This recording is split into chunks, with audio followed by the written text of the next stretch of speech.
Bonjour à tous, bienvenue dans les mardis de l'immigration. Je suis ravie de vous retrouver cette semaine. Alors voilà, aujourd'hui j'aimerais parler d'un sujet qui me paraît important, qui concerne bien sûr le départ et votre arrivée ensuite ici. Alors le départ avant tout, on est d'accord que c'est un projet que vous devez bâtir, un projet que vous devez évaluer en famille, au sein de votre couple si vous êtes en couple et puis avec vos enfants si vous avez des enfants. Bien évidemment, vous allez vous retrouver à en parler avec vos amis, à en reparler avec la famille élargie. Donc vous allez avoir des personnes qui vont vous pousser, vous allez avoir des personnes qui vont vous empêcher, mais malgré tout, cette décision vous appartient. Et si vous la ressentez au fond de vous, c'est qu'elle est juste et que vous devez vivre cette expérience pour ne surtout rien regretter. Voilà, ça c'est mon conseil. Maintenant, il faut quand même vous poser les bonnes questions. Les bonnes questions, c'est vous aider à partir du bon pied.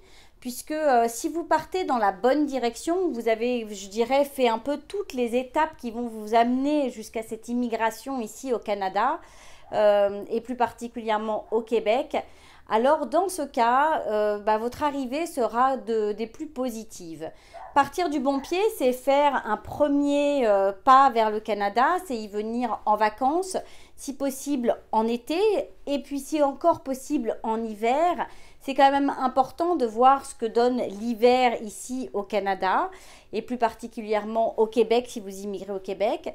Il est important de connaître la région dans laquelle vous allez vous installer, la province, de connaître la culture qu'il en est, ça je vous le dis à chaque fois. Donc faites vraiment vos devoirs, renseignez-vous et puis venez sur place voir ce qu'il en est. Partir du bon pied, c'est également, je dirais, préparer un départ qui soit réaliste, que ce soit en termes de temps, puisqu'il y a des personnes qui pensent qu'il suffit d'aller s'inscrire sur le site du Midi ou sur le site de l'immigration du Canada et que ça va se faire comme ça. C'est quelque chose qui est long, donc vous avez vraiment le temps de vous préparer. Il y a certains modes d'immigration qui peuvent aller plus vite que d'autres, mais malgré tout, c'est un processus qui se fait sur le long terme. Donc, utilisez ce long terme et ce long processus pour vous poser toutes les questions, pour aller lire de l'information. Attention, malgré tout, de ne pas vous faire avoir, de ne pas vous faire attraper. J'entends énormément de gens qui me disent qu'ils aimeraient bien aller vivre à Trois-Rivières, par exemple. Alors, pour avoir échangé avec beaucoup de Québécois, les personnes ne comprennent pas en fait pourquoi est-ce que les gens veulent aller vivre à Trois-Rivières. Je pense que cette ville a dû faire une promotion absolument incroyable et ça a réussi puisque j'ai vraiment beaucoup de gens qui me disent vouloir aller là-bas et c'est pas forcément ce qui serait le plus intéressant en termes de qualité de vie en tous les cas. Donc voilà, bon, ça c'est un point de vue qui m'appartient et qui est très personnel, mais c'est un point de vue qui appartient également à un nombre assez grand de Québécois avec lesquels j'ai pu échanger. Ça ne fait pas partie finalement des villes qui d'un premier abord comme ça paraîtraient les plus agréables où aller vivre. Maintenant, il y a certainement des gens qui y vivent et qui y sont très bien, mais en tous les cas, renseignez-vous bien avant d'y aller. Renseignez-vous bien, allez voir, allez à la rencontre des communautés, allez à la rencontre des associations également pour aller échanger. Il y a des associations d'intégration de nouveaux arrivants. Donc allez un peu à la rencontre de ces gens-là. Allez si vous êtes encore à l'extérieur du Canada, même sur leur site internet. Faites des recherches. C'est vrai que ça fait beaucoup de textes à lire, mais c'est possible. Donc ça, c'est vraiment quelque chose d'important parce que si vous partez du bon pied, si vous avez toutes les informations, quand vous allez arriver ici, ce sera quand même quelque chose de plus facile. Ensuite, je dirais que dans tout ce processus de mise en place, de préparation de votre arrivée, il y a une chose qui est très importante, c'est de faire votre CV. On en parle souvent, si vous venez ici, normalement au Canada, c'est pour chercher après ça un emploi, pour être ce qu'on appelle un travailleur qualifié. Donc pour la plupart, et chercher cet emploi, ça va vouloir dire passer par la case faire son CV selon un modèle québécois. C'est quand même très important de savoir faire son CV sous un modèle québécois. Et faire son CV sous un modèle québécois, c'est aussi avant réfléchir sur le regard que vous allez poser sur vous, sur votre expérience et sur ce que vous savez faire. Donc n'hésitez pas de prendre un papier, un crayon et de lister l'ensemble des choses que vous savez faire. Tout ce que vous avez fait dans votre expérience professionnelle passée, c'est-à-dire la dernière dans laquelle vous étiez. Je dirais, faites-le peut-être dans les 3-4 dernières expériences que vous avez fait sur une dizaine, quinzaine d'années.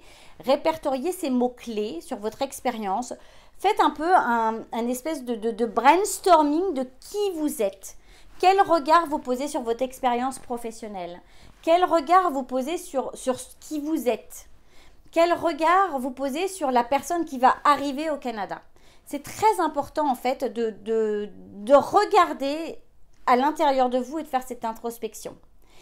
Et puis, n'hésitez pas aussi à lister à côté ce que vous allez apporter au Canada. Quelle force vous apportez, à votre avis?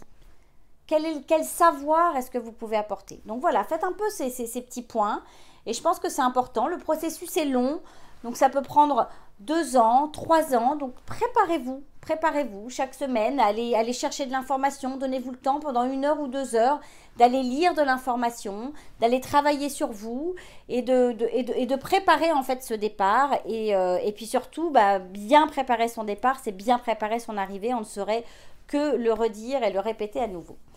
Ce qui serait bien aussi et important, je pense, dans la préparation toujours de ce CV, c'est vraiment d'aller à la recherche de toutes vos réalisations. Qu'est-ce que vous avez déjà réalisé? Et puis, si vous êtes dans un domaine commercial, monétisez-le. Mettez des chiffres à côté, c'est important pour que vous ayez bien tout ça en tête et que ça fasse partie vraiment d'un travail pour vous de réapprendre en fait qui vous êtes et puis pour savoir en parler et savoir parler de vous. Il y a une chose qui est très importante ici au Québec, c'est que le Québécois, quand il réalise quelque chose, il est toujours très fier de ce qu'il a fait et il a raison parce que c'est important d'être fier de soi. Et c'est vrai qu'ils vont vraiment parler d'eux en disant sans hésiter à mettre en avant vraiment leur réalisation. Alors, vu peut-être d'un regard extérieur et d'un regard d'un autre pays, on aura peut-être tendance à se dire, dis donc, peut-être qu'il se la pète un peu. En fait, c'est pas ça du tout, c'est absolument pas ça, c'est vraiment une culture. Il faut être fier de ses réalisations. Donc, soyez fiers de vos réalisations. Listez-les, chiffrez-les s'il y a des chiffres à mettre à côté pour savoir en parler. Et puis, essayez de vous entraîner en couple aussi pour faire un petit pitch commercial de qui vous êtes en 60 secondes. Est-ce que vous êtes capable d'expliquer en 60 secondes qui vous êtes, ce que vous avez fait, très très vite comme ça? Parce que ce qui va être très important quand vous allez arriver ici, c'est votre réseau. Et les réseaux, ça va être des 5 à 7, des petits déjeuners, ça va être des rencontres, ça va être vos voisins. Et il faut être capable en fait de pouvoir échanger comme ça sur 60 secondes et dire qui vous êtes. Par contre, il faut aussi être capable d'être à l'écoute de l'autre. Et ça, c'est très important. Au Québec, on pose beaucoup de questions à l'autre, on le laisse parler, on le laisse raconter parce que la personne est quand même très contente qu'on la laisse parler et qu'on l'écoute. Et puis après, elle vous posera des questions, elle vous demandera de parler de vous et ce sera votre moment à vous pour parler. Donc ça, c'est aussi quelque chose, un petit conseil que je vous demande qui est important à retenir. Et s'il y a une chose que vous pouvez également commencer à faire alors que vous n'êtes pas encore arrivé au Canada, c'est d'aller sur LinkedIn et de commencer à essayer de chercher des connexions en mettant des mots-clés sur des professions, sur la ville dans laquelle vous allez habiter ou en tous les cas sur le Québec. Et puis de commencer à envoyer des invitations et de commencer à communiquer éventuellement avec les gens, à leur envoyer des messages, alors pas trop non plus, hein, mais voilà, essayez d'aller commenter en tous les cas leurs publications, d'essayer de voir ce que vous pouvez trouver sur LinkedIn, parce que c'est vrai qu'ici on utilise énormément LinkedIn, et plus vous allez créer votre réseau, plus vous allez aller à la rencontre de gens, plus ça va être important pour vous après dans votre recherche d'emploi, et puis même une fois que vous serez en emploi, c'est toujours important d'avoir le réseau et puis qu'on sache parler de vous, qu'on sache parler de ce que vous savez, de ce que vous faites, qu'on sache éventuellement vous mettre en relation avec Pierre, Paul ou Jacques parce que justement on sait qui vous êtes, on a confiance en vous et puis on a confiance en votre potentiel et puis surtout on vous connaît. Donc comme on vous connaît, et ben voilà, on a en tête ce que vous faites et puis on peut en parler. Et ça c'est très très très important. Alors c'est sûr que réseauter, il y a des réseautages qui sont gratuits, il y a des réseautages qui sont payants. Ça peut coûter un petit peu d'argent au début, mais de toute façon l'immigration c'est pas gratuit, on le sait, ça coûte cher. Ça coûte cher de partir parce que toutes les démarches sont payantes. mais en même temps, sans ce réseau, ce sera difficile et ça fait vraiment partie intégrante de la culture du Canada, de la culture du Québec. Donc voilà pour ce que j'avais à vous dire aujourd'hui. On va retrouver bien évidemment en studio Valérie et on se retrouve tout de suite après la pause. Conseil de pro vous est présenté par Valérie Flatt, consultante réglementée en immigration canadienne. Bonjour Valérie. Bonjour Géraldine. Comment ça va? Ça va bien, fraîchement ce printemps, mais on y arrive, on y croit. Alors, aujourd'hui, on va faire des choses un peu différemment. Ok. Je vais jouer à l'instigatrice et je vais te poser des questions. Très bien. Voilà. Donc, des questions que beaucoup de personnes posent. Et donc, ça permet de revenir sur des sujets qu'on a peut-être déjà traités, mais de faire un peu différemment. Donc, question-réponse. Question-réponse. On y va. Alors, top chrono, j'ai le buzzer. Attention. Stéphanie de Monaco. Ouais, je l'ai. Alors, beaucoup de personnes donc, cherchent à immigrer au Québec. Ok. Quels sont les programmes qui existent? Les programmes. Alors, il y a la résidence temporaire ou la résidence permanente. En même temps, j'ai entendu le mot cherche à émigrer, donc pour moi, j'ai l'impression que c'est plutôt permanent. D'accord. Donc, en résidence permanente, en fait, tu as depuis l'extérieur ou depuis l'intérieur. Donc, si tu vas le faire depuis l'extérieur, en ce moment, c'est Mon Projet Québec qui, en août, devient l'intention d'intérêt. D'accord. Et après ça, tu as ceux qui sont déjà ici puis qui ont une expérience de travail ou d'études qui, eux, passent par le programme de l'expérience québécoise. D'accord. Et sinon, il y a d'autres programmes qui ne permettent pas d'immigrer? Non, il y a le programme des gens d'affaires, ça qu'on avait déjà vu, pour les entrepreneurs, travailleurs autonomes et investisseurs, qui eux, techniquement, sont plus ou moins fermés encore, donc on va attendre qu'ils ouvrent. Hein. C'est ça. Mais voilà, en gros, c'est ça les différents programmes. Ouais. Et est-ce que quand on est étudiant, c'est aussi un programme ou ça n'a rien à voir? Ça fait partie ça reviendrait dans le programme de l'expérience québécoise. À partir du moment où on a fini son diplôme au Québec, on peut appliquer la résidence permanente. Ok. Alors, auprès de quelles autorités faut-il entamer les démarches quand on cherche à venir ici s'installer au Québec? Donc, on commence, généralement, on commence par le Midi. D'accord. On commence par le ministère de l'immigration du Midi, du Québec, pour faire sa demande de CSQ. D'accord. Quel que soit le programme, généralement, on démarre par le CSQ. Ok. Donc, le certificat de sélection du Québec. Qui n'est qu'un certificat. Alors là, je précise parce qu'il y a beaucoup de gens qui pensent que ça leur donne l'autorisation de travailler, d'étudier. Non, ce n'est qu'un petit papier qui n'a aucune valeur autre que celle de dire le Québec vous a sélectionné pour faire votre demande de résidence permanente. D'accord. Rien de plus. Alors, justement, ma question suivante, c'est pour quel programme on obtient un CSQ et pour quel programme on obtient un CAQ? Alors, parce que ça, les gens se mélangent. Non, ils sont tous mêlés. Alors, le CAQ, Certificat d'acceptation du Québec, c'est pour la résidence temporaire. D'accord. Il y a, donc, tout ce qui est permis d'études, fin dans le temps. On vient pour faire des études ou du travail, mais c'est un stage temporaire. C'est ça. On n'a pas le stage parce que stage il tombe dans un. Il est exempté de CAQ. Bon. D'accord. Donc tout ce qui est temporaire, c'est CAQ. Voilà. Un CAQ, exactement. Ok. Tout ce qui est permanent, c'est CSQ parce que vous êtes sélectionné. Les autres, vous êtes acceptés. Vous êtes acceptés temporairement pour venir faire vos études ou votre travail. Le CSQ, vous êtes sélectionné pour venir vous établir au Québec. D'accord, voilà, ça c'est une belle précision. Bon, tant mieux. C'est facile. Alors, y a-t-il des programmes qui permettent d'immigrer justement au Québec et qui ne dépendent que du fédéral? Ah non. Tu es obligé de passer forcément par le Midi. D'accord. Le Midi a son mot à dire dans le... Quoi qu'il arrive. Tu viens au Québec, le Québec a un droit de regard. D'accord, donc le Canada ne peut pas décider, le fédéral ne peut pas décider... Non, il y a un accord en fait Québec-Canada qui autorise en fait la province à faire sa propre sélection. D'accord. Voilà. Bon, donc au moins comme ça... Alors après, les délais de traitement et les tarifs varient-ils d'un programme à l'autre? Alors, les délais de traitement varient-ils? Oui, parce que tout dépend déjà. Si on part dans le temporaire, alors le temporaire, a priori, c'est assez court, parce qu'on va essayer de vite valider votre demande de permis d'études, permis de travail, ou oui, c'est ça, en gros. Donc du coup, ça prend à peu près, en ce moment c'est un peu long, hein, je dirais que si vous voulez venir faire des études, le CAQ en particulier, c'est 5 semaines. D'accord. Et le Midi reconnaît qu'ils sont un petit peu en retard. Donc 5 semaines pour le CAQ, et puis après ça, le permis d'études, si vous le faites depuis l'extérieur, c'est 2-3 semaines. Si vous le faites depuis l'intérieur, c'est 8 semaines. Donc on commence à... Là, je dirais que pour la rentrée d'août, on commence à être limite. D'accord. Après ça, pour tout ce qui est résidence permanente, alors là, le CSQ, ça prend à peu près 3 semaines. D'accord. Par contre, pour la résidence permanente au niveau fédéral, là, ça prend 1 an. D'accord. Et même là, je viens de voir dans les forums que le consultant, là, on était en train d'atteindre les 16 mois pour certains cas. Waouh, effectivement. Donc, ils ont pris un peu de retard, donc je dirais qu'il faut être toujours patient. Mais en même temps, pour la résidence permanente, on a moins de problèmes avec ça, parce que si vous avez déjà votre CSQ et que vous êtes au Québec, vous avez le droit de continuer à travailler. Enfin, il y a des tremplins pour pouvoir. Donc ça, c'est pas aussi gênant que quand on est à l'extérieur et puis qu'on attend et on trouve le temps long. Complètement. Alors, y a-t-il une limite de CSQ approuvée par année? Alors, oui, en fait, c'est une limite, c'est un quota, puis le Québec, bien sûr, s'engage à n'accepter qu'un certain nombre d'immigrants par an, parce qu'ils ne peuvent pas non plus intégrer plus d'un certain nombre tous les ans.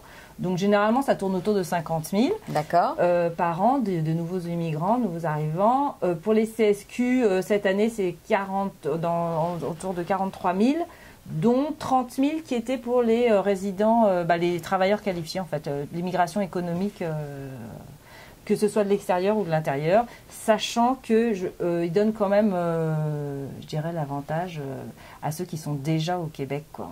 Puis de plus en plus, ça va être que si vous avez une expérience québécoise ou d'études ou de travail, c'est vrai que je pense que la part qui va être donnée à ceux qui sont déjà au Canada, elle va être de plus en plus grande, quoi. Surtout que quelque part, ils sont déjà là, ils se sont déjà plus ou moins intégrés, ils ont pris des réflexes, c'est ça. On n'a plus besoin de leur faire la francisation, on n'a plus besoin de... Donc, quelque part, le gouvernement, il se rend compte que ceux qui sont déjà ici, c'est tellement plus facile. C'est une valeur sûre. C'est une valeur sûre, puis c'est tellement plus facile de les accepter que voilà. Ça, c'est sûr. Alors, est-ce que la limite est la même pour chacun des programmes, ou est-ce que c'est ce que tu viens de dire en fait? Tu viens de dire que la limite de le quota en fait. Ah, le quota. Non, c'est par différents, parce que par exemple les réfugiés, ils ont un quota, par exemple pareil pour la famille, quand on parraine ses parents, ses grands-parents, c'est un nombre limité aussi. Je dirais que la plus grosse part du gâteau, c'est quand même les travailleurs qualifiés là. L'immigration économique qui prend la plus grosse part les 3/4, c'est pour eux. Donc, et les PVTistes, c'est pareil, c'est un quota ou... Ah non, ça, il n'y a pas de quota. Les PVTistes, ils rentrent dans les travailleurs qualifiés. D'accord, ok, donc ils font partie de la grosse part de gâteau. Alors, donc les délais de traitement des dossiers, on en a déjà parlé, on est d'accord. Tu viens de nous expliquer que donc ça variait bien d'un programme à un autre, oui. Voilà. Je pense que j'ai été claire. Et une fois que j'ai déposé mon dossier sur le Midi, est-ce que je peux contacter quelqu'un en direct pour savoir si je n'ai pas pris d'avocat en immigration ou de consultant réglementé en immigration canadienne? De que ce soit par un consultant ou soi-même. Est-ce que je peux contacter par téléphone? Est-ce que je peux... Parce que c'est pas parce que vous serez passé par un consultant ou un avocat que vous allez plus facilement contacter les ministères. D'accord. Tout le monde a le même numéro de téléphone, on n'a pas une ligne rouge. D'accord. Tout le monde a le même numéro de téléphone, on appelle, on attend. Sauf qu'il y en a un qui dit allô, bonjour, je suis madame ou monsieur Bidule. Alors de l'autre côté, c'est bonjour, je suis le consultant qui représente madame Bidule. D'accord. Mais c'est exactement le même numéro de téléphone. Donc on appelle, il y a un délai de traitement qui apparaît sur la page web qui dit si le délai de traitement n'a pas dépassé, on n'a pas atteint le délai de traitement normal qui est affiché sur votre écran, ne nous appelez pas. Donc c'est clair, vous n'appelez pas si votre délai de traitement n'est pas atteint. D'accord. S'il est atteint, là vous pouvez commencer à vous poser des questions. Ok. Et là on peut les appelle. Ils sont vraiment, franchement, le Midi, moi je dirais que c'est très facile de les joindre. Chaque fois que je les appelle, en 5 minutes, j'ai quelqu'un en ligne qui répond à ma question. D'accord. Donc du coup, ils sont vraiment joignables, mais il ne faut pas les joindre tant que le délai de traitement inscrit... Ils vont vous dire, écoutez madame, on est rendu que 10 jours, vous inquiétez pas... Pas de stress. Alors, on vous a annoncé savoir, 3 mois, donc... Voilà, pas de stress. Par contre, pour savoir si votre dossier a été reçu, ils vont pas comme parce que le CIC, par contre, ils sont très efficaces là-dessus. C'est-à-dire qu'ils vont, dès que votre dossier est arrivé, généralement, ils l'ouvrent et ils vous envoient tout de suite, ils vous font parvenir votre numéro de dossier. Ils vous disent, donc voilà, on a ouvert votre dossier, voici votre numéro de dossier pour référence future. D'accord. Maintenant, votre petit dossier, on va le ranger dans une boîte, il va attendre pendant 6 mois, voire 1 an. Bon, ça, c'est un autre problème. Mais au moins, vous êtes sûr que votre dossier, il est arrivé. Il est quelque part dans le ministère. Midi, non, c'est l'inverse. C'est-à-dire que votre dossier arrive, on le met dans une petite boîte, on le range dans un coin, et le jour en fait où il commence à le traiter, là, vous recevez une attestation comme quoi, ça y est, on ouvre votre dossier, voilà votre numéro de dossier. Mais il a pu se passer 1 mois et demi avant que vous receviez. D'accord. Donc, il y a des gens qui ont peur, ils disent, oh là là, mais mon Dieu, on arrive au délai de traitement, je ne sais même pas si mon dossier est arrivé physiquement dans leur bureau. Alors, pour régler ce petit problème-là, qui est quand même assez stressant, parce que si vous avez perdu votre dossier, bah, du coup, ça fait 45 jours que vous avez perdu. C'est ça. Vous l'envoyez recommandé, avec signature. Et comme ça, moi, je suis tranquille, j'ai une signature, j'imprime, je dis, ce dossier-là, il a été reçu par le ministère, ils ne peuvent pas me dire qu'ils ne l'ont pas eu. C'est ça. Bon, bah voilà. Donc, vous avez toutes les informations là-dessus. C'est un petit truc. Oui, mais c'est un truc important. Parce qu'après ça, j'en ai beaucoup qui m'appellent, mais je ne sais pas si mon dossier... Bah oui, mais moi non plus, je ne saurais pas, parce que si tu n'as pas le petit tampon, personne ne va le savoir avant d'avoir atteint le délai de traitement. C'est ça. Donc voilà. Bon, bah voilà. Maintenant, Voir leur registraire, là, le registraire de l'école, et disent, j'ai vite besoin d'une attestation de fin d'études pour voir comment ça fait. Mais généralement, eux, ils y arrivent, les étudiants. Les travailleurs temporaires, eux, et surtout les PVTistes, il faut vraiment qu'ils fassent les démarches, je dirais, dans la limite du possible, 3 mois avant la fin de la validité de leur permis de travail. Oui, donc on s'y prend vraiment pas au dernier moment. Ah non, surtout pas. Alors, est-ce que ici aussi, dans ce cadre de demande, est-ce qu'il y a un nombre limité d'acceptation ou de toute façon, toutes les personnes qui sont déjà ici au Québec, elles ont droit de faire leur demande de CSQ. Donc, il n'y aura généralement, pas un piochage. Non, c'est pas du tout une loterie. Et puis généralement, ils sont prioritaires. Donc, Et est-ce que ça marche aussi par un système de points ou pas du tout? Ah non, alors eux, pas du tout. Il n'y a plus du tout ce critère. critère. Il n'y a plus de points. Eux, leur critère de sélection, c'est d'avoir ou travaillé ou étudié. D'accord. C'est ça leur... Et après ça, il y a le niveau de français qui rentre en ligne de compte. Mais je dirais que pour les francophones, c'est 0 problème. Quoi. Bon, j'allais te redemander quels sont les délais de traitement. Bon, on en a déjà parlé. Oui, en gros, c'est 1 an et demi, quoi, en tout. Ok. En tout, une fois, oui, c'est ça. C'est-à-dire que le CSQ, c'est assez rapide, mais la résidence permanente, c'est plus long. Et il faut à nouveau passer la petite visite médicale et les certificats de police pour tous les pays où on a vécu plus de 6 mois après son 18e anniversaire. Je le répète, je ne le dirai pas assez. Ok. Et alors, est-ce qu'il y a des différences de délai de traitement entre si jamais on entame les démarches, donc pour être travailleur permanent au Québec, depuis l'intérieur ou depuis l'extérieur? Oui, alors surtout dans la partie économique, je dirais que c'est plus long de l'extérieur. Hein. D'accord. On le voit, hein, actuellement, ils sont en train de traiter, il y a 3 ans de délai pour l'extérieur, donc c'est long. On espère qu'avec la déclaration d'intérêt, ça va raccourcir les délais de beaucoup les délais, mais pour le moment, c'est vraiment 3 ans d'attente depuis l'extérieur, alors qu'à l'intérieur, comme on le disait, c'est 1 an. 1 an et demi. Quoi. Ouais, c'est ça. Ok. Et une fois que toutes les étapes sont validées et l'obtention du fédéral et du provincial, combien de temps les personnes ont-elles pour faire valider leur visa? Ah, ok. Donc ça, c'est en fait... Qu'on soit à l'intérieur d'ailleurs ou à l'extérieur. Ouais. Parce qu'en fait, vous allez recevoir... En fait, à partir du moment où vous passez votre visite médicale, c'est le top chrono de la validité de votre visa de résidence permanente. D'accord. À moins que votre passeport ait une validité plus courte. C'est ou la validité du passeport ou la validité de votre examen médical. Donc autant refaire son passeport avant de faire la demande. Moi, je dis toujours, attention, est-ce que le passeport est au moins valide pour le temps de la validité de l'examen médical d'1 an? C'est-à-dire qu'à partir du moment où on visite le médecin, on regarde si son passeport est valide pour au moins 1 an. S'il est valide pour moins, non, allez refaire votre passeport. Sauf que je sais que c'est pas facile dans certains pays de faire un passeport quand il reste plus de 6 mois de validité sur le passeport. Okay. Ça, c'est un peu le côté pénible de la chose. Mais sinon, c'est sûr que c'est mieux parce que du coup, vous avez plus de placements. En gros, généralement, c'est vers la fin, c'est vers le 8e, 9e mois qu'on vous fait passer la visite médicale. Donc, et quand on nous demande de passer, excuse-moi, la visite médicale, il faut le faire rapidement? On a 30 jours, donc c'est assez rapide. Ah oui, c'est rapide, d'accord. On ne peut pas se dire, j'attends d'être proche de la fin de mon visa. Si j'ai 6 mois, j'attends de me mettre à 3 mois. Non, c'est pas possible. Non, on a 30 jours pour faire la visite médicale. On fait pas de perte de temps à l'agent parce que là, votre dossier, il est sorti de la queue. Là, puis ça, il est en traitement. Donc là, il vous rentrez dans une petite queue de fin. Là, c'est vers la fin. Donc on ne s'amuse pas. On s'amuse pas. Alors, à moins d'être enceinte. Alors là, du coup, vous pouvez plus faire l'examen médical. Et du coup, vous êtes obligé d'attendre que bébé naisse pour faire la radio.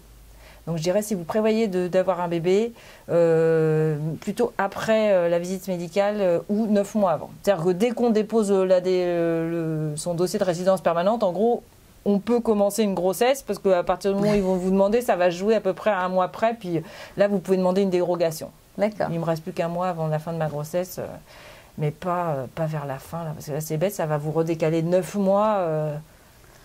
D'accord, en effet. Bon, bah voilà, c'était... Puis on ne veut pas prendre le risque de faire une radio enceinte, donc voilà. Ça, c'est sûr, ça, c'est sûr. Bon, bah, merci Valérie d'avoir répondu à mon petit question-réponse. Ouais, voilà. Très, très intéressant, instructif. Instructif. Voilà. Et puis, bah, écoutez, on se retrouve tout de suite après la pause. La parole est à vous, vous est présentée par Du Côté de Montréal, partenaire de votre immigration. Bonjour Jacqueline. Bonjour. Merci d'avoir accepté cette invitation. Oh, avec plaisir. Alors, on est là pour partager votre parcours. Oui. 20 ans. Et oui, cette année, je vais fêter mes 20 ans. C'est extraordinaire. Alors, je suis ravie. Qu'est-ce qui a fait ce départ il y a 20 ans? Il y a 20 ans, j'ai dû prendre la décision de quitter l'endroit où j'étais. Et je cherchais en France, simplement, mais en dessous de la Loire pour avoir du beau temps. Ouais. Et un jour, par hasard, mais je ne crois pas au hasard, je pense que c'était lié à mon destin, je suis tombée sur la revue qui s'appelle Rebondir. Et j'aime cette notion de rebondir dans la vie, vraiment. Donc j'ai été attirée, je l'ai lu, je l'ai étudié. Et avec la personne avec qui je vivais à ce moment-là, on a monté ce projet. Et c'était en 97 quand j'ai eu cette revue. D'accord. Et on est arrivé ici en octobre 98. Donc ça va faire 20 ans en octobre. Et vous êtes arrivé sur quel programme, en résidence permanente ou Oui, tout à fait. Là, j'ai vraiment fait toutes les démarches.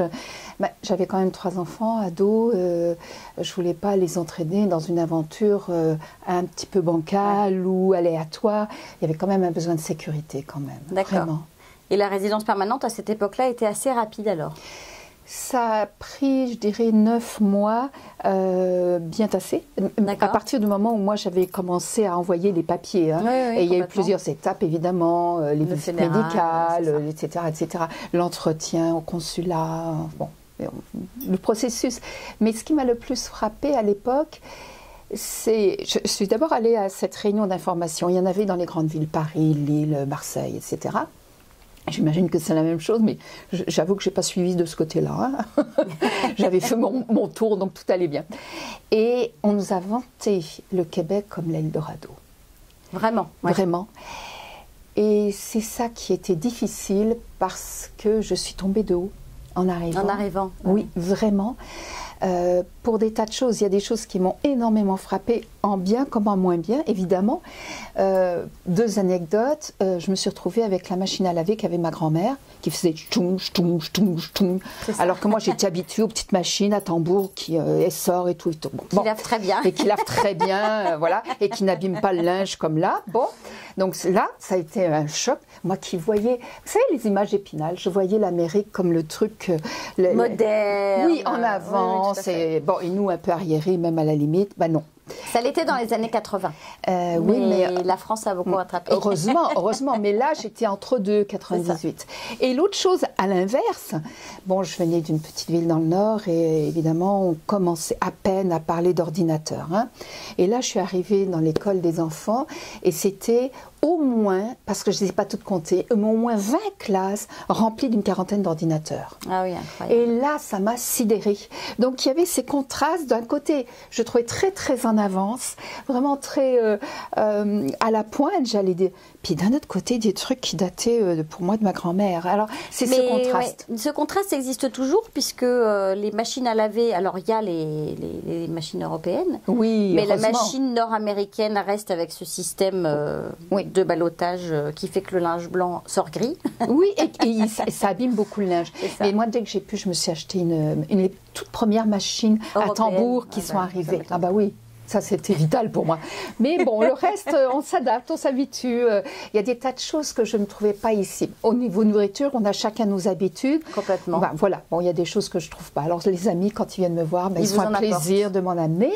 Mais j'ai découvert d'autres choses. Donc, je veux dire, ceci compense cela. Je veux dire, ce que j'ai décidé, puisque c'était mon choix, j'ai pas...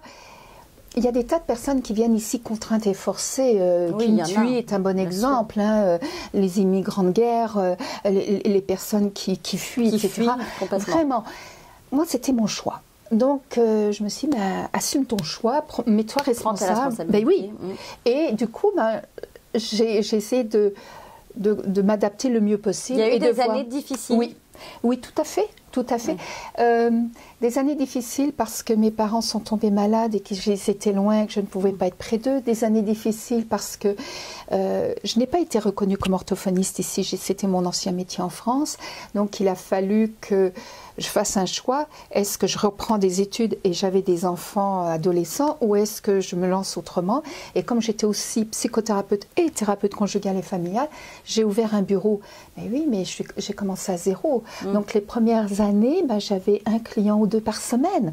On ne peut pas vivre avec ça là. Non, oui, j'avais un peu d'argent de côté devenu de France, mais on a vraiment vécu sur le seuil de pauvreté pendant quelques années. Et mes enfants ont joué le jeu. Et parce qu'ils étaient là, et heureusement qu'ils étaient là, je me suis battue. Bien sûr. C'est ce qui m'a motivée, c'est ce qui a fait que j'ai été de l'avant, c'est ce qui a fait que j'ai cru en ce projet. Oui, vraiment. Et donc, du coup, oui, il y a eu des années difficiles, mais en même temps, il faut que je raconte une anecdote. J'ai toujours travaillé avec des psychologues, même si je ne suis que, entre guillemets, psychothérapeute, je me suis toujours entendue avec des psychologues et à un moment donné, j'ai eu un bureau où il y avait plusieurs psychologues, dont une avec qui on a lié amitié. Et elle adore la France. D'accord. Et elle ne comprend pas du tout, mais alors pas du tout ces Français qui viennent ici, mais franchement, mais pourquoi ils viennent ici ces Français? Bon, la France est tellement belle, et c'est vrai. Et on se retrouve à dîner un jour, et là, on commence à parler des avantages de la France et du Québec. Et ce qui était drôle, c'était qu'elle me disait les avantages de la France et moi, je disais les avantages du Québec. Et on est parti dans un grand délire de discussion. Et là, on s'est dit, ça serait quoi le pays idéal? Alors, le pays idéal, il y aurait ci, puis il y aurait ça, puis il y aurait ci, puis il y aurait ça. Puis au bout du bout, on s'est rendu compte qu'il y avait 50% de choses qui venaient du Québec, 50% de France. Incroyable. Et ça, j'ai trouvé ça génial. J'ai trouvé ça génial parce qu'effectivement, c'est le coup du verre à moitié vide, à moitié plein. Complètement. Si on vient ici et qu'on commence à comparer par la négative et qu'on commence à voir ce qui nous manque et qu'on commence à juger l'accent, à juger l'allure, à juger... La façon de conduire. Par exemple, et le manque de métro et de bus, c'est sûr qu'on va avoir du mal. C'est sûr. Ça, je suis d'accord. Si on vient ici, c'est pas pour ce genre de choses, c'est pour l'ouverture d'esprit, c'est pour l'aventure, c'est pour l'espace, c'est pour le côté calme, c'est pour le côté... Écoutez, quand j'entends toutes ces grèves en France, les manifestations. Oh mon Dieu, je suis bien d'être ici. C'est vraiment. Ça. Non, mais c'est vrai, je suis bien d'accord. C'est sûr que c'est un autre système. Et avant de venir, vous aviez fait quand même un voyage Jamais. Alors, j'ai découvert le Québec, le Canada, le Québec, Montréal, tout. Je n'étais jamais venue. Sans être jamais venue. Non, par contre, comme quoi, c'est pour ça que je dis que le hasard n'existe pas. Quand j'étais adolescente, mes parents m'avaient offert un abonnement aux conférences du monde. D'accord. Et j'ai vu des conférences extraordinaires. Puis quand même, les conférenciers, c'est ça qui est génial, ce sont des gens passionnés et passionnants. Donc je ressortais là, j'avais des choses merveilleuses en tête. Oui. Et un jour, il y a une conférence sur le Canada. D'accord. Et je me suis dit, tiens, si un jour je déménageais, j'aimerais bien aller dans ce pays. Incroyable. Mais voilà, c'est resté dans un coin de la tête. Certainement pendant des années. Et à un autre moment, j'étais en première ou en terminale. Une de mes amies, et c'est excessivement rare, a fait un ACV ou un AVC suivant le pays, à l'âge de 12 ans. Ce qui est rare, on ne voit pas ça souvent chez les enfants. Très, très rare. Un accident vasculaire cérébral chez un enfant, non, pas souvent. Et du coup, elle avait des handicaps parce que ça avait atteint certaines zones du langage, donc elle avait du mal à parler et elle avait du mal à lire et à écrire. Je comprends mieux maintenant pourquoi vous êtes devenue orthophoniste. Alors, je vous raconterai, c'est autre chose. Et un jour, on parlait ensemble, et là encore, on parlait du pays idéal. Et je me souviens lui avoir dit que si je veux changer de pays, ça serait le Canada, à cause des espaces, à cause de tout ce qu'on pouvait créer. Il semblait y avoir une facilité... À créer, oui. À croire en ses rêves. Oui. Et alors, pour revenir à l'orthophonie, non, c'est un tout autre souvenir.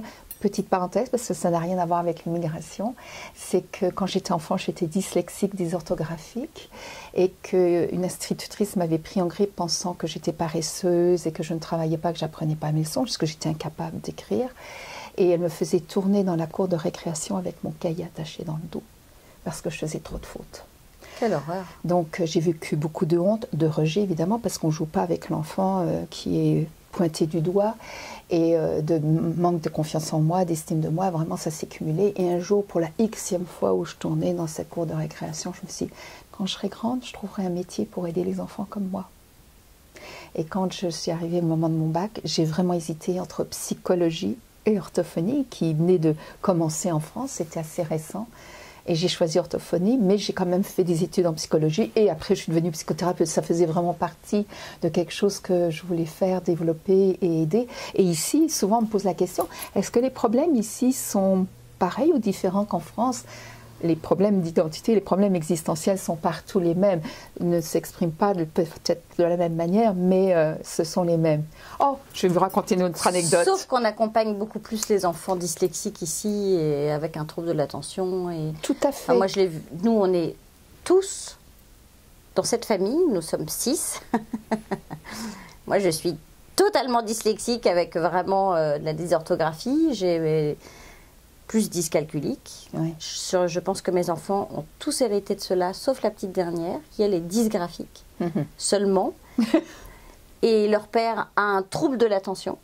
Et je pense que sur mes 4 enfants, il y en a 3 qui ont un trouble de l'attention. C'est une histoire de famille. Donc c'est une vraie histoire de famille. Et ils avaient ce pointage du doigt, cette honte. Moi, je me suis bagarrée, mais... Je pense que la dernière année, j'ai déscolarisé mes enfants en France, parce que je me suis dit, si je ne les déscolarise pas, je vais clouer un prof au mur. C'était notamment la professeure d'anglais. Et ce qui est vraiment paradoxal, je trouve, bon, moi à l'époque ça n'existait pas l'orthophonie, donc on ne savait pas, et pour eux j'étais donc paresseuse. C'est incroyable. Ben oui. Mais ça existe encore. Et j'étais nerveuse parce que j'avais un trouble d'attention, j'étais nerveuse. Donc, hein. Non, mais quand j'ai travaillé, je suis donc devenue orthophoniste, j'ai travaillé dans une consultation médico-psychologique, CMP. Ce sont des services gratuits en France, et je voyais des enfants qui avaient besoin d'orthophonie. Et je les rééduquais, et on en voyait beaucoup, et j'avais une collègue qui était psychomotricienne, je travaillais même avec elle pour qu'on aide dans les notions d'espace, etc. On faisait même des groupes thérapeutiques, et j'allais dans des écoles faire du dépistage, etc. Alors qu'on était en province, il y avait énormément de choses qui étaient offertes, et d'aide, et gratuites en plus. Donc, et il y avait énormément d'orthophonistes installés dans la ville où j'habitais, et on collaborait ensemble. Il y avait vraiment, il y avait un dynamisme, il y avait vraiment une énergie là, et je donnais des cours à l'université aux futurs étudiants, parce qu'il y avait quelque chose qui se créait, qui se mettait en place. Donc je dis que vraiment, ça... Je vais vous donner un exemple précis. Je faisais partie de commission scolaire, et on devait étudier le dossier d'enfants qui avaient des difficultés scolaires. Et parce que l'un habitait dans le village Y, il n'y avait pas droit parce qu'il n'y avait pas de classe de perfectionnement. Celui qui habitait dans le village Z en avait. Eh bien, je pense que vous avez vécu un peu la même chose. C'est-à-dire qu'il y avait des endroits en France où c'était vraiment très dynamique, puis d'autres non, dans ce que vous dites, et je vous crois, si vous l'avez vécu. Ah mais non, mais c'est ça, il y a des petites écoles c'est vrai qu'en fonction de l'endroit où vous êtes, en fonction de l'école, en fonction du niveau, et puis je veux dire, il y a encore des personnes qui cherchent à quitter la France, notamment pour ça, pour l'école, parce que leurs enfants sont pointés du doigt, parce que nuls, parce que c'est toujours pas reconnu. Ça peut être reconnu au niveau peut-être d'une école, d'une ville, d'un lieu, mais ce n'est pas reconnu sur un plan national. Ouais, et même si aujourd'hui il y a une vraie bataille qui est faite, moi en arrivant ici, je me suis dit, mais le Québec a 20 ans d'avance, ça va faire 3 ans, donc maintenant je pars du principe qu'on a 23 ans d'avance, parce que l'éducation nationale n'a toujours pas compris et toujours pas bougé son petit doigt, alors qu'on sait très bien qu'un enfant qui a un trouble de l'attention va être une personne brillantissime, créative, et qui va être capable de faire plusieurs tâches en même temps, même si ça va être un peu en bazar. Et on sait que généralement des dyslexiques et des dysorthographiques, ils vont tellement se battre pour y arriver, que je veux dire, dans la vie d'après, enfin, quand ils sont adultes, c'est des gens qui savent déjà mener des batailles parce qu'ils en ont mené enfant. Et au Québec, on les embauche pour ça, en fait, parce que ce sont des gens tenaces, quoi. Tout à fait. Et je ne sais pas si vous connaissez le livre « Le don de la dyslexie », mais souvent, ce sont des enfants intelligents, en plus, quoi qu'on en dise. Par rapport au système scolaire, ça paraît difficile, le système scolaire français traditionnel, mais ce sont des enfants intelligents la plupart du temps. Donc, voilà. Donc, voilà. vos enfants ont hérité de ça? Non, pas du tout. Pas du tout. Non, donc c'est une chance. Juste moi, le vilain petit canard de la famille. Alors voilà. Ce sont des choses qui arrivent. Oui, tout à fait. Et alors eux, leur arrivée ici, donc ils étaient adolescents. Est-ce que ça a été un choc? C'était drôle parce que j'ai une fille qui a réagi en se trouvant, elle avait une quinzaine d'années, en se trouvant un chum, comme on dit ici, un Québécois pur laine, tout de suite. Ça a été sa manière de s'intégrer, de se sentir plus à l'aise, etc. L'autre, elle, a passé toutes les étapes de deuil. Puis vraiment, à un moment donné, je lui ai dit, écoute, si tu es vraiment si malheureuse, rentre en France, vraiment. Puis parce que je la voyais qui pleurait, qui était vraiment désespérée. Et ça a duré quand même un bon 6 mois. Et puis finalement, elle s'est beaucoup plu ici. Mais elle est repartie en France, mais elle s'est beaucoup plu ici. Elle revient régulièrement. Elle a gardé des amis ici. Donc voilà. Et mon fils est arrivé avec un décalage de 2 mois parce qu'il s'était fait une entorse. Il avait un plâtre et tout. Donc il n'a pas pu partir tout de suite.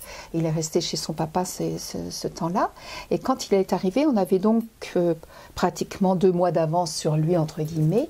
Et il a bénéficié de toutes nos découvertes, de tous nos apprentissages, de toutes les facilités pour le métro, pour tel endroit, etc. Et alors lui, il s'est trouvé comme un poisson dans l'eau. Alors vraiment, ça a été j'ai eu 3 enfants, 3 approches différentes. Et à la limite, il s'est plus vite adapté que nous autres. Incroyable. Oui, vraiment. Et le système scolaire français qui ne lui convenait pas du tout. Le système québécois, alors là, il était heureux. Heureux. Il s'est retrouvé à Bois-de-Boulogne et vraiment au cégep de Bois-de-Boulogne, il était vraiment bien. Et il a fait des choses qu'il n'aurait jamais fait en France. Il a fait de l'improvisation, il a fait du théâtre, il a fait de la radio, il a fait de la photo, il a fait, je ne sais plus quoi, enfin, des tas de choses qu'il n'aurait pas faites là où j'étais et qu'il a découvertes et qu'il a adoré. Ouais, ça ne m'étonne pas. Oui, vraiment. Et alors vous, qu'est-ce que vous a apporté cette immigration ? D'abord, je me sens bien, mais je pense que j'y ai contribué. Ça a été vraiment quelque chose de donnant-donnant. J'ai reçu beaucoup, mais j'ai donné beaucoup parce que je venais ici, c'était un pays qui m'accueillait. Donc, je me suis adaptée vraiment. Je dis, ça ne m'empêche pas d'avoir la nostalgie de certaines choses, mais pas le regret, mais pas la tristesse. Je suis vraiment la nuance. Mais j'ai une cliente une fois qui est arrivée un matin, puis elle arrive en retard. Je me dis, mais c'est bizarre, c'est pas dans son habitude. Je lui demande ce qui s'est passé. Elle me dit, mon fils était tout énervé ce matin. Et alors moi, je commence à l'interroger de façon française. Et je la vois qui me regarde d'un air bizarre. Je me dis, oh là, il doit y avoir quelque chose. Donc je l'interroge en disant, mais racontez-moi ce qui s'est passé vraiment, parce que j'ai l'impression qu'on ne parle pas de la même chose. Et elle me parlait de son enfant qui était excité. Donc ici, ils disent énervé. Moi, je l'avais traduit façon française, fâché. Donc ça a donné des anecdotes comme ça qui sont drôles et qui m'ont amené du coup à beaucoup écouter et à effectivement à vérifier parce que je voulais pas plaquer. Là, vraiment, ça a été spontané chez moi, puis je me suis rattrapée évidemment, Bien sûr. Dans le quotidien parce que les mots sont pas les mêmes, la culture est différente. Et ils n'ont pas la même approche des choses ou le même vécu, vraiment. Et j'ai une amie, un ami français qui était en couple, malheureusement ils sont séparés, mais était en couple avec une Québécoise. Et quand on se retrouvait, cet ami et moi, évidemment on avait nos grandes discussions et je t'argumente d'un côté, je t'argumente de l'autre. Et puis après, bon, alors tu me l'offres cet apéritif et hop. Et elle nous regardait, je la voyais qui pâlissait, puis qui venait angoissée parce qu'elle pensait qu'on se disputait alors qu'on est en train de discuter. Et donc les autres fois, chaque fois je lui ferais, t'inquiète pas, on est en train de pas placoter un peu fort, mais t'inquiète. Ou nous on baissait le ton, on faisait attention du coup. Chacun faisait un pas parce que c'était. Je voulais pas qu'elle soit angoissée, c'était pas le but. Donc il y avait une forme de respect. C'est vrai que quand on parle un peu fort, ils ont l'impression qu'on se dispute. Alors si on crie, alors là c'est de l'irrespect total, on les met à terre. Mais oui, c'est zéro tolérance. C'est ça, il n'y a pas d'argumentation du tout. Et puis les débats qu'on peut avoir, ça n'existe pas. Non. Et le prof de français de mes filles, qui est un Québécois, leur donnait des textes à étudier. Les questions étaient préparées et il fallait qu'ils répondent tel mot qui serait étudié à telle ligne dans tel paragraphe. Elles étaient habituées à faire des discussions sur les textes français et elles ont trouvé ça très mortel. Très plate. Très plate, comme ils disent ici. Oui. Et alors, si vous aviez un conseil à donner à des personnes qui vont arriver ou qui souhaitent arriver, parce que après il peut y avoir 2 notions, ça peut être 2 conseils différents. Bien sûr. Qu'est-ce que ce serait en fait ? Celles qui souhaitent arriver, effectivement, qu'elles prennent un peu plus le temps de se renseigner, chose que je n'avais pas fait. Vraiment pas. Ça, je reconnais, j'ai foncé tête baissée. Mais c'était tellement une évidence pour moi, cette revue, que je pense que ça s'inscrivait dans quelque chose. Mais ce n'est pas le lot de tout le monde, alors ne me prenez pas comme exemple pour ça. Voilà. Mais une fois arrivé ici, c'est effectivement de vous mélanger, de ne pas rester juste avec la communauté française. Ah, ça, je suis d'accord. Même si j'appartiens à certaines associations françaises, oui. J'appartiens au réseau des femmes d'affaires du Québec, j'appartiens aux femmes...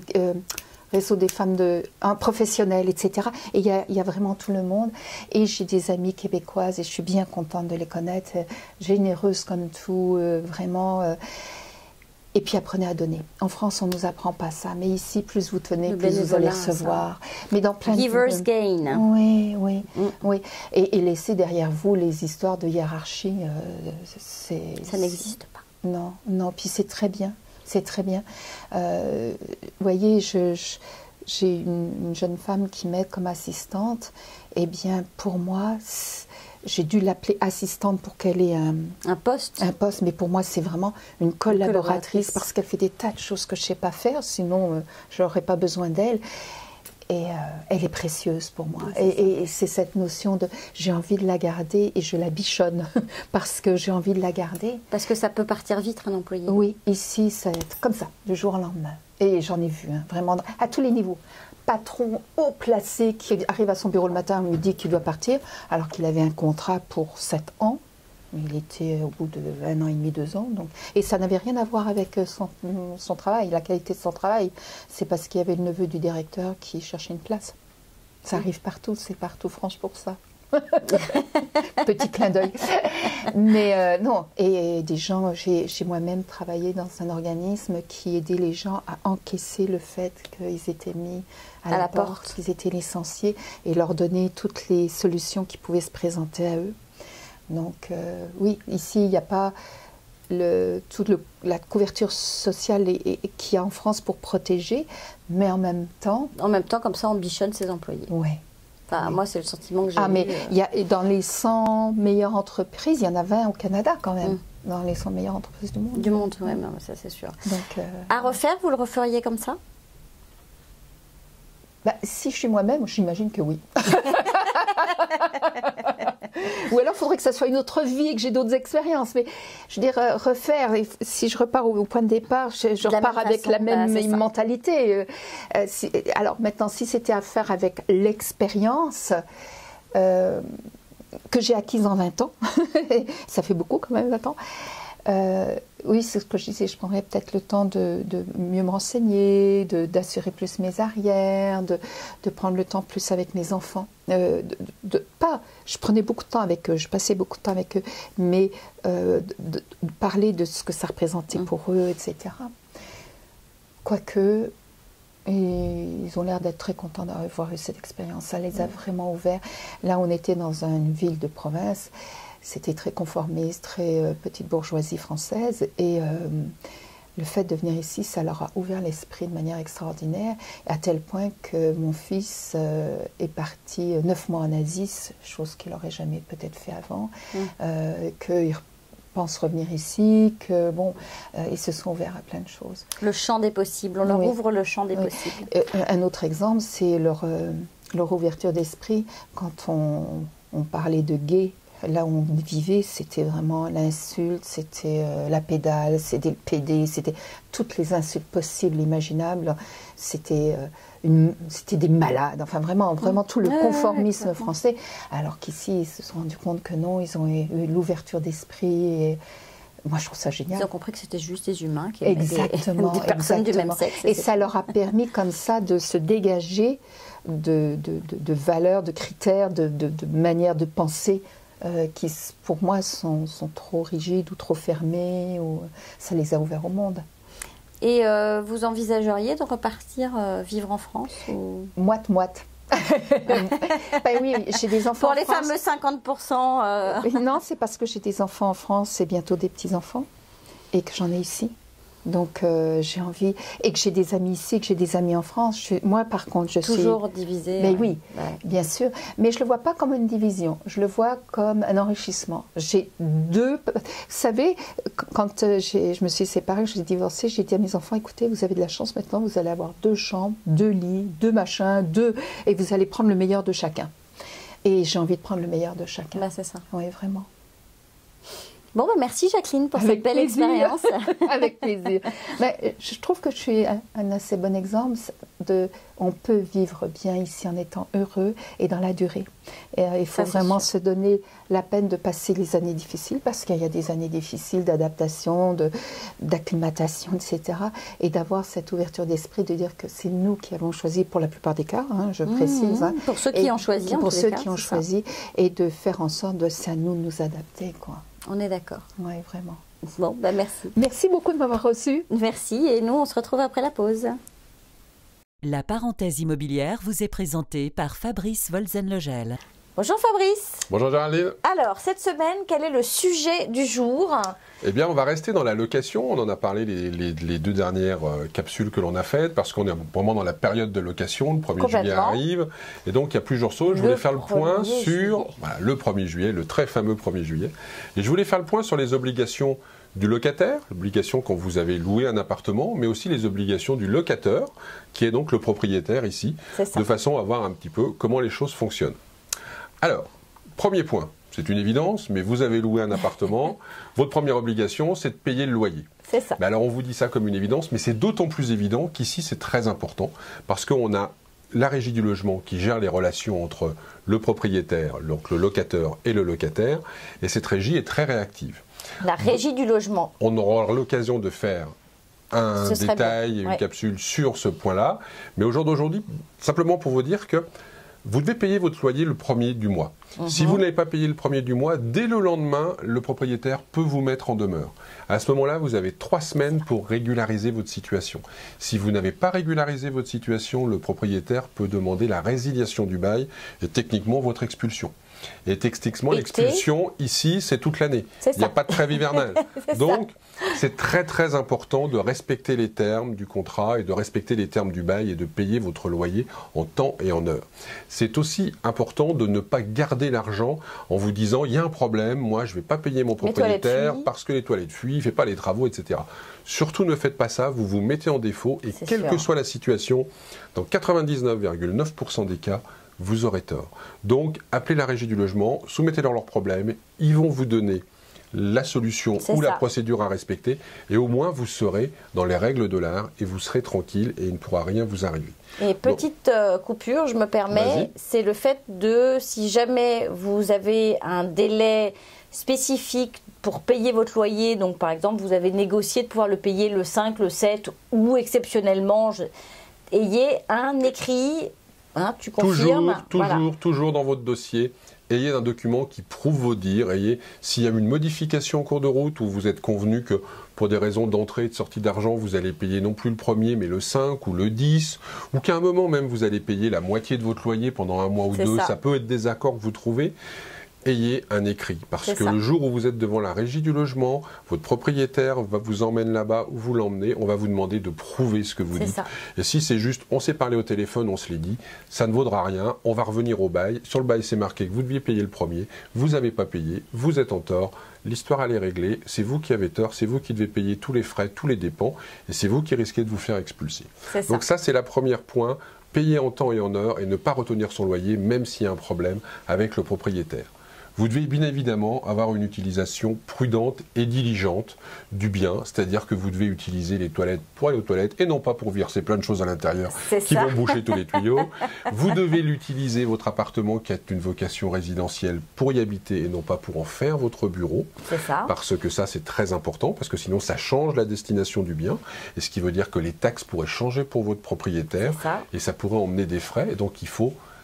Et en plus, il y a un problème légal qui fait de dire que la zone où vous habitez, si c'est une zone résidentielle, vous n'avez pas le droit d'avoir une activité commerciale. Et puis ça veut dire une autre assurance, parce que vous accueillez du public, vous n'avez certainement pas le droit d'accueillir du public. Donc, voilà, ce qui ne veut pas dire que vous n'avez pas le droit d'avoir un bureau à la maison, on est tout à fait clair, pour pouvoir travailler, mais vous n'avez pas le droit de recevoir ou de faire en sorte que ça soit un centre d'affaires où il y a un va-et-vient constant de gens. Voilà. Vous êtes acupuncteur, vous ne faites pas venir vos clients dans votre appartement, sur votre table. Voilà, exactement. Vous devez avoir un entretien normal, donc le petit entretien, il est tout à fait normal que ce soit vous, locataire, qui le faisiez, et vous devez rendre l'appartement que vous avez eu dans l'état dans lequel vous l'avez trouvé, hormis l'usure normale. Donc soyez vigilants. Vous verrez qu'ici, on l'a déjà dit, mais il n'y a pas d'état des lieux d'entrée, il n'y a pas d'état des lieux de sortie. Si quand vous prenez possession, vous estimez qu'il y a quelque chose qui n'est pas normal, signalez-le tout de suite au propriétaire, faites des réserves, de façon à ce que quand vous sortez, on ne vous dise pas que ce soit vous qui avez causé ce problème-là. Voilà. Vous devez aussi respecter la tranquillité du voisinage, et notamment aussi les parties communes, c'est-à-dire que les parties communes d'un immeuble ou d'un duplex ou d'un triplex ne sont pas là pour stocker toutes vos petites affaires, vos vélos, vos poussettes ou tout autre. Et puis vous vous rendrez compte que les cloisons ne sont pas toujours même entre maisons de façon très épaisse, donc on peut rapidement déranger, donc tout à fait. Fait attention. La structure bois, donc on fait attention, et surtout sur ces parties communes, il y a très souvent des règlements, de copropriété qui sont mis, donc prenez-en connaissance et respectez-les de façon scrupuleuse. C'est ça, parce que les vélos, les poussettes et les 46 paires de chaussures trempées l'hiver, surtout si vous avez des enfants, on ne les met pas à la vue de tout le monde tout le temps. Et ça pourrait énerver vos voisins. Enfin, il y a une règle aussi qui est importante, c'est que votre propriétaire, il a le droit, moyennant un préavis de 24 heures, de venir dans l'endroit que vous louez. C'est-à-dire, tout au long de l'année, quand il veut, il peut vous prévenir 24 heures avant, il vous dit « moi je viens demain à 14 heures », vous n'avez pas le droit de lui refuser. Évidemment que si ça ne vous arrange pas, vous pouvez négocier pour peut-être venir à 16 heures, mais techniquement, vous n'avez pas le droit de lui refuser.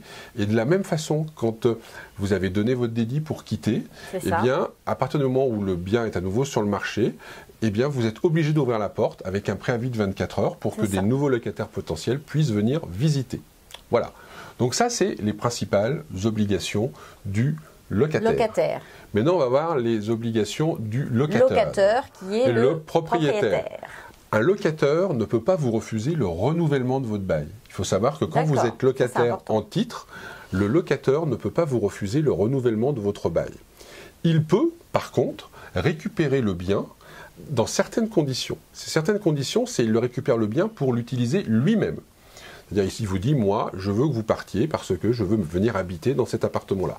Ou je veux y loger un ascendant ou un descendant, donc mes parents ou mes enfants. Voilà. Ou alors une personne de sa famille dont il est le soutien financier principal. D'accord. C'est les seuls cas où le locateur, donc le propriétaire, peut récupérer le logement. À cette fin, il doit vous prévenir par un courrier recommandé, une lettre contre signature, on va dire ici. Si vous avez un bail à durée fixe et de 1 an ou plus, il doit vous prévenir 6 mois avant, en vous disant 6 mois avant la fin de votre bail, je vous envoie un courrier, comme quoi je veux le récupérer à la fin de votre bail, le bien. Si vous avez un bail de moins de 6 mois, enfin de 6 mois et de moins de 6 mois, il doit vous prévenir 1 mois à l'avance, donc ça peut être plus rapide, attention. Et si vous avez une occupation sans bail, il doit vous prévenir entre 1 et 2 mois avant la fin de l'occupation. Sachant qu'un bail, je me permets de faire une petite coupure, je ne sais pas si on en a déjà parlé auparavant, mais en général, quand on prend une location, on s'engage sur 1 an ou 2 ans ou 3 ans. À la limite, on s'engage sur la durée que l'on veut, mais l'usage, il est... Et on doit se tenir à ce... Voilà. L'usage, il est qu'on s'engage pour une durée, au minimum très souvent 1 an, parce que le propriétaire, il aime bien être tranquille pendant une année. Et on ne peut pas partir en cours de bail. Et on l'a déjà dit, mais on le répète, quand vous vous êtes engagé, que vous avez signé une promesse de location ou un contrat de bail sur 1 an, vous n'avez aucun moyen de sortir, sinon de trouver des accords de sous-location, qui est autorisé ou de remplaçant, ici, qui est légal, voilà. Mais on en a déjà parlé, mais on y reviendra un jour sur une capsule vraiment liée. Super. L'augmentation, ici au Québec, quand votre propriétaire vous augmentez, il n'y a pas un taux fixe qui a été fixé d'augmentation et d'une année sur l'autre. Par contre, la fameuse régie du logement, dont on a déjà parlé, a mis en place un outil qui, en fonction de l'augmentation des taxes, de l'augmentation des coûts de l'énergie, de l'augmentation des assurances, des travaux, ou des travaux, et c'est là le point le plus important, donc des réparations, des grosses réparations ou des améliorations majeures, c'est-à-dire qu'on a refait une cuisine, on a refait une salle de bain, on a refait tous les sols, là, il peut y avoir des augmentations. Donc, il y a un outil qui permet, en fonction de ces augmentations-là, de définir l'augmentation qui s'applique à votre bien. C'est ça. Donc, le propriétaire, il va vous envoyer un avis d'augmentation en vous disant « moi, j'envisage d'augmenter votre loyer de temps ». D'accord ? Donc, Vous avez le choix de l'accepter, auquel cas, tant mieux, le bail continue, puis vous avez accepté l'augmentation. Vous pouvez aussi la refuser. Et la refuser ne veut pas dire que vous devez quitter le logement. Ça veut dire simplement que vous n'êtes pas d'accord avec l'augmentation qu'on vous impose, mais vous avez le droit de rester dans le logement.